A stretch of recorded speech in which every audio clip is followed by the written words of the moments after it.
السلام علیکم، ایک اور ویڈیو کے ساتھ حاضر ہیں۔ آج ہم آپ کو عثمان امپائر کے سب سے بڑے محل، جہاں پر صدیوں تک یہاں کے سلطان رہائش پذیر تھے، اس کی سیر کروائیں گے۔ اس کا نام ٹوپکاپی پیلس ہے۔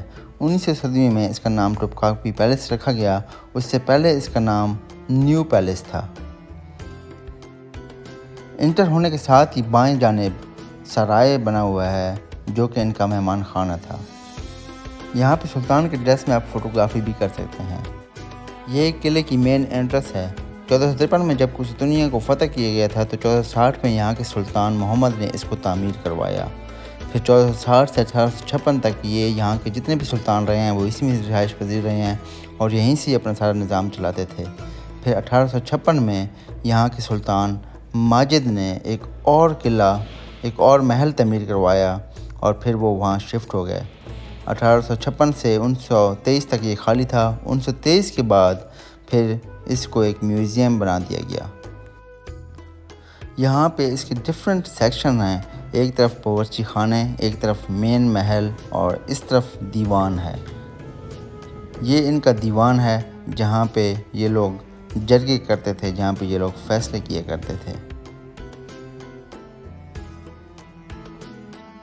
آپ اس وقت کا اندازہ لگا لیں اور اس حساب سے آپ اس کے نقش و نگار کا اندازہ لگا لیں تو آپ کو کافی زیادہ مہارت نظر آتی ہے اس وقت کے کاریگروں کی۔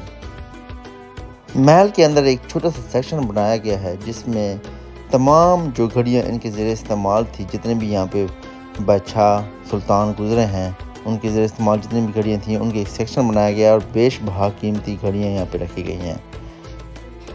ساتھ ہی ایک اور سیکشن ہے یہاں پہ جتنے بھی ہتھیار استعمال کرتے تھے مختلف اقسام کے، چاہے تلواریں ہوں، کلہاڑے ہوں، نیزے ہوں، تیر کمان ہوں اور بعد میں تو پسٹل وغیرہ بھی استعمال کرتے تھے، وہ سب بھی یہاں پہ کافی بڑی کلیکشن ہے ان کی اور ڈیفرنٹ قسم کی ہے۔ آپ یہاں پہ آئیں، دیکھیں اور کہ پرانے زمانے میں کیا خوبصورت ان کے پاس پسٹل تھی اور کیسے یوز کرتے تھے، اور خاص کر یہ بندوقیں تو اتنی بڑی بندوقیں ہیں، میں تو حیران ہوں کہ اب بندہ یہ ایک بندوق اٹھائے اور پہلے یہ اس کا وزن اٹھائے کہ اس کو چلائے گا، یہ آپ خود سوچ لیں، اتنی لمبی اتنی بھاری بندوق لگ رہی ہے۔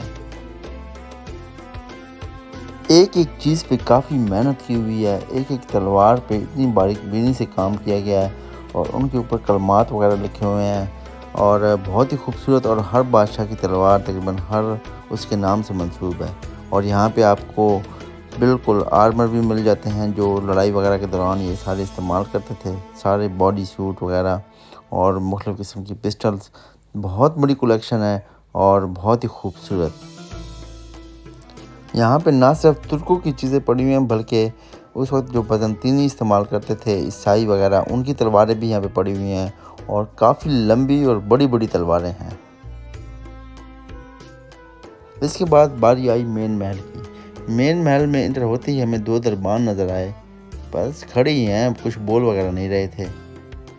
انٹر ہونے کے ساتھ ہی ہر طرف آپ کو کمرے بڑی بلڈنگ نظر آتی ہیں اور دونوں طرف ان کے کچھ مردوں کے لیے الگ اور عورتوں کے لیے الگ سیکشن بنے ہوئے تھے۔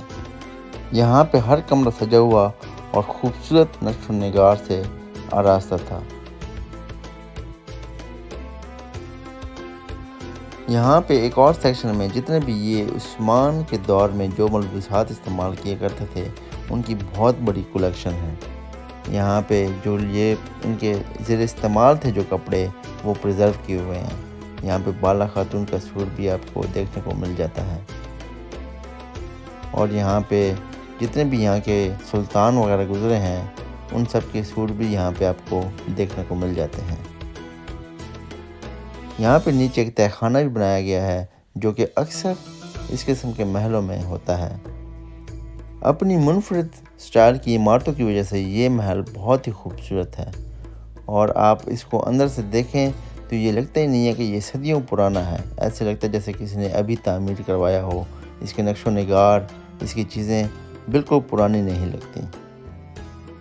جیسے کہ میں نے پہلے بھی بتایا یہ محل مختلف سیکشن میں تقسیم ہے، کچھ عورتوں کے لیے اور کچھ مردوں کے لیے مختلف اقسام سے، اور یہ محل کافی اونچائی پہ بنایا گیا ہے اور اس سے یہاں سے تقریباً پورے استنبول کا آپ نظارہ بھی کر سکتے ہیں۔